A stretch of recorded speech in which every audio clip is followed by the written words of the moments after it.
Greetings everyone, and welcome to B-Movie Theater. And I got 4 of them for you. One movie that I had watched but have not talked about yet, one that I was going to have on Thanksgiving, and 2 Christmas related ones that I watched a while ago and need to get out. So here are the 4. First up, as you can tell, is Manhunt in Space. And this one, of course, as you can tell, I watched through Mystery Science Theater 3000. And this is part of an old, like, 40s to 50s serial series called The Adventures of Rocky Jones, who is one of the space explorer archetypes of that time that dealt with sci-fi and space travel. And this movie, if you will, this 70-minute movie, or 75, I can never remember specifically how long it really is, but it's at least over an hour. And this consisted of 3 whole episodes of that particular sci-fi series. And the whole point of this is that there's been a disappearance of ships, and Rocky Jones, and famous astronaut Rocky Jones, along with Winky, and I don't even know the kid's name, he was that unimportant, and apparently the sister of a guy who's on this planet or something or other. I'm not gonna lie, I didn't really pay much attention to this movie, just simply because it was kind of a bore. It was one of those movies that is so boring that you can't really sit through it. You kind of want to take a nap. It's like so boring that you want to fall asleep.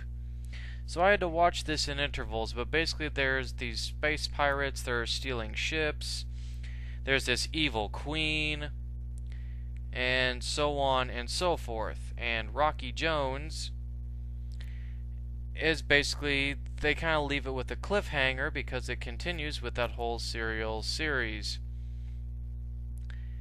Would I recommend this to sci-fi space fans? Not really. Like I said, this movie kind of put me to sleep a couple of times and I had to watch it through small intervals. But for the concept and the story that it did have, or at least tried to have, it was okay. I'm not gonna sit here and I'm not gonna sit here and bash it, but I'm not gonna sit here and say it's the greatest old school sci-fi movie ever made. It was very neutral, but at the same time the acting and a lot of the scenarios in there were very bland, so definitely not a movie that I recommend to anyone at all whatsoever. But we move on to one that I had watched right around Thanksgiving, and that is the horrendously dark comedy B-movie Thanksgiving. Now, the name alone is funny, but basically the whole concept of Thanksgiving is that it follows, supposedly back in the colonial periods, there was this pilgrim actually insulted this Native American shaman who was one of the most powerful black magickers ever to exist. And so he basically necromanced a turkey. Let me repeat that. He necromanced a turkey that comes to life, and the turkey, surprisingly, it doesn't speak in a yay old speak. No, it talks basically almost, I don't even know how to describe the archetype, but it's in there, it's saying words like nice tits and gobble gobble motherfucker. It's basically talking like a really tough 80s action star, almost in the way of Bruce Willis. Well, not quite, but you get the point. So he basically goes around killing people, and he's basically pursued by this this crazy mountain man who's only after the turkey because the turkey killed his dog Lucky. Yeah. This is a movie that does not really, and I mean really, does not take itself seriously.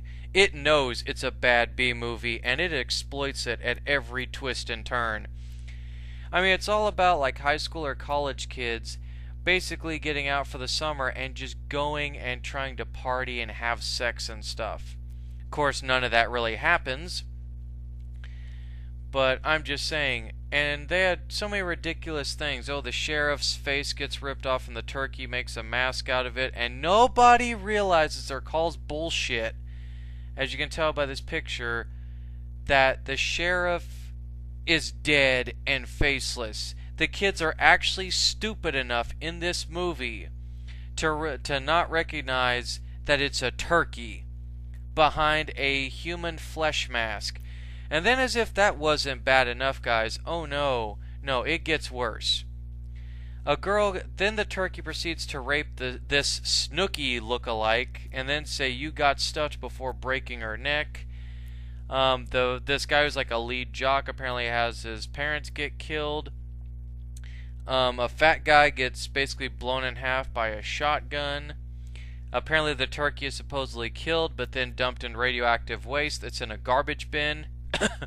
Comes back to life, oh yeah, and is basically roasted on an open pyre. And the movie pretty much ends with him being the Thanksgiving Day turkey, and he comes back to life and he goes, "I smell sequel." Yeah, I actually will honestly admit I recommend this to anybody. It's there for a good laugh, but here's another movie that's good for a laugh. And that's the 1959 Santa Claus movie that was made in Mexico. Where to begin with this fuckfest? And I call it a fuckfest because it is true. I'm not gonna lie, this movie will give you a brain clot and a brain tumor all at the same time. Apparently Santa Claus in this movie apparently Satan is wanting to ruin Christmas. So he sends, Pitch. Yeah, haha, get it? He's a demon, and his name is Pitch. Yeah, hilarious. Anyway. And so it follows Santa basically coming on Earth, and he's trying to follow these bad kids. This poor Mexican girl named Lupita. This rich boy that just wants his parents for Christmas. This and that and other things. But what really messes me up, as you can tell by this picture coming up, is that apparently Santa is aided by a keymaster who looks like Hephaestus, the Greek god, and he's aided by Merlin. No shit, he is aided by the Merlin from King Arthur and the Knights of the Round Table. And he's aided by kids from all around the world. And then on top of that, frickin' Santa's reindeer are wind-up toys. And then there's even a scene where the devil pushes out a chimney. And it's not anatomically impossible because Santa can't go through the chimney, but then there's no hole where the chimney should be at.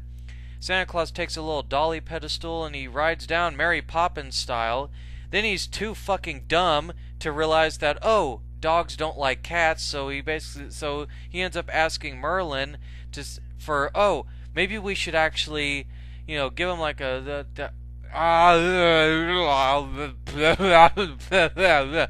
ow. Okay. Anyway, if you want a good laugh, or if you just want to literally commit suicide, I recommend this movie.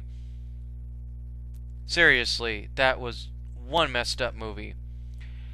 But we move on, of course, to the last of these movies, and it's a kick-ass one, and that is Santa's Sleigh, which is a dark comedy Christmas horror movie. The whole premise of this is that former professional wrestler Bill Goldberg plays Santa Claus, who apparently is born in the same style of Jesus. Basically, Satan, through a virgin impregnation, gave birth to the Antichrist, which apparently is Santa. However, Santa loses the bet with an angel, and for 1,000 years he has to be nice. He has to give presents. He has to put up with, whiny little kids' bullshit. However, after those 1,000 years, which the time setting is 2005, all bets are off. This movie shouldn't even have been called Santa's Sleigh. It should have been called Santa's Massacre, because he just goes around killing people. He takes out a Jewish store owner by stabbing him with his own menorah. He takes a bough of holly and nooses a guy.